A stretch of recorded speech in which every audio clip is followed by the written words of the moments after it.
Imaginez-vous debout dans votre cuisine, l'arôme d'un steak grillé remplissant l'air, tandis que le grand-père de votre petit ami, un chef étoilé Michelin, est assis dans la pièce voisine. La panique, la pression, la terreur pure de tout cela, c'était moi. Tout l'été avait été un crescendo d'anxiété.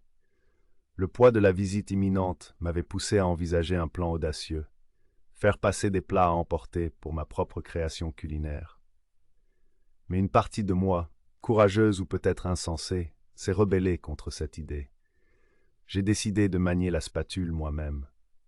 Avec l'insouciance d'un novice, je me suis lancé dans les tranchées de la cuisine maison. J'ai passé le mois de juillet à me battre avec de la viande crue, à me brûler les doigts et à brûler mon orgueil dans le processus.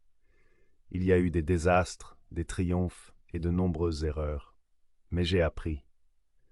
Quand le jour du jugement est arrivé, j'étais armé d'un morceau de steak de premier choix et d'une bouteille de Cabernet qui coûtait plus cher que mes manuels scolaires. Le goût du steak, lorsque nous l'avons tous goûté, n'était pas digne d'une étoile Michelin, mais il était bon. Il était plus que bon. Il était un symbole de mon parcours, de ma lutte, de mon triomphe. Et puis, le verdict.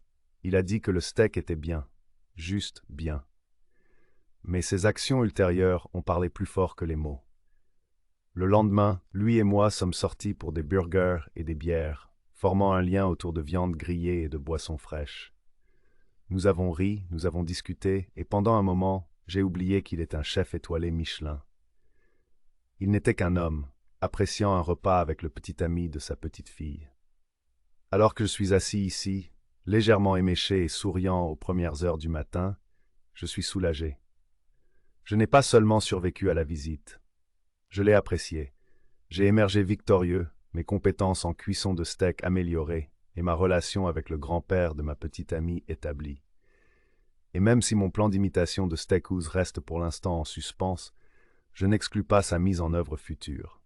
Après tout, qu'est-ce que la vie sans un peu d'aventure culinaire?